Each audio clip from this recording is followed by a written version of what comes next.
All right, let's jump right in. When you hear the word phonics, what comes to mind? Probably kids learning to read, right? Well, what if I told you the real secret to being understood in a new language isn't about reading at all? It's actually all about these tiny, hidden sounds that can literally make or break a conversation. You've been there, right? It's one of the most frustrating feelings ever. You've done the work, you've memorized the vocabulary, you know the grammar, but something's just not connecting. That little gap between what you mean to say and what people are actually hearing? Today, we're going to close it. For good. And that's where we get to what I like to call the sound of misunderstanding. The solution isn't buried in some complex grammar rule. Nope. It's in the smallest, most basic building blocks of speech, those individual sounds, or phonemes. These are the little details that can either deliver your message perfectly or cause the whole thing to fall apart. And here's the cool part. Getting these tiny sounds right starts this amazing chain reaction.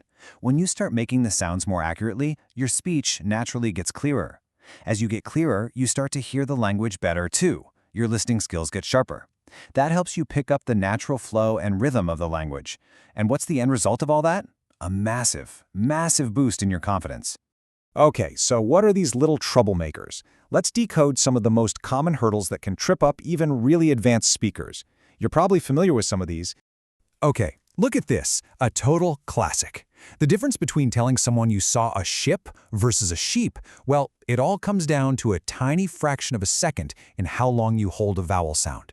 It's that short, sharp I in ship versus the long, stretched-out E in sheep. That one little change completely alters the picture in your listener's head. It just goes to show how critical these vowel sounds are. And it's the exact same story with consonants. The only thing separating fan from van is a little vibration in your throat. For the F sound, it's just air passing through. For V, you switch on your voice box. You add that vibration.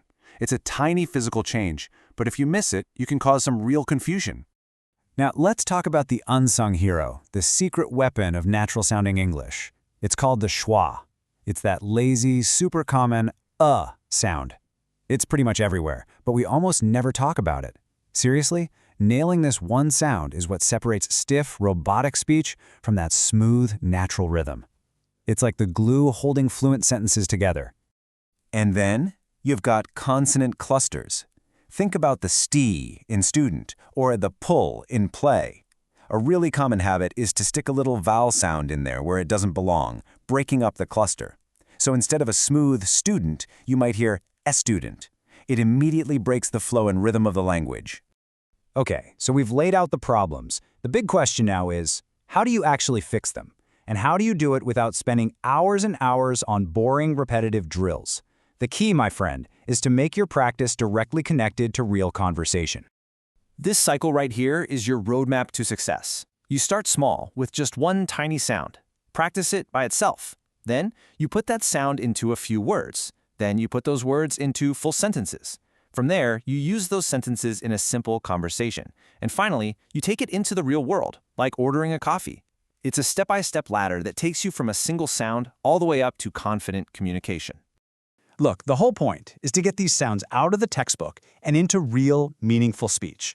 This is how we build that bridge from just practicing something abstract to having a genuine conversation. Hey, remember our ship and sheep example? Well, here are those same sounds, but now they're inside real dialogue. We're practicing the long I sound in beach and contrasting it with the short I sound in live, big, and city. See, it's not a drill anymore. It's a real exchange. This makes the practice so much more relevant and, honestly, way easier to remember. And this is where role-playing becomes your best friend. Seriously. You just take a normal, everyday situation, like asking for directions, and you focus on a few specific sounds you want to improve. You could practice your th sounds in the and third while asking someone how to get to the theater. It gives your practice a real purpose. And I know what you're thinking, I don't have time for this. But this doesn't have to take over your life. A simple plan like this one shows you how you can make huge progress in just 5 to 7 minutes a day. Each day has a laser focus, and it all builds up to a fun role play on Friday where you put everything together. Consistency really is everything. So where does all this lead? I mean, yeah, better pronunciation, obviously, but it goes so much deeper than that. This is about fundamentally changing how you feel when you open your mouth to speak. It all boils down to this simple but incredibly powerful equation. When you focus on getting the small sounds right, you gain accuracy. That accuracy helps your speech become smoother and more natural, which gives you fluency. And that powerful combination of accuracy and fluency is what builds real, unshakable confidence. All right, let's wrap this up with the key takeaways. If you remember nothing else, remember these 3 things. 1. Phonics isn't just for reading. It's a powerful tool for speaking. 2. Practice has to be meaningful and connected to real conversations to stick. And 3. Never, ever underestimate the huge impact that tiny sound changes can have on how clear you are. So, I'll just leave you with this final thought to chew on. We all spend so much time learning what to say, the right words, the perfect phrases. But what if the next big breakthrough in your communication journey comes from focusing on how you sound? Because when people can understand you effortlessly, that's when the real conversation can finally begin.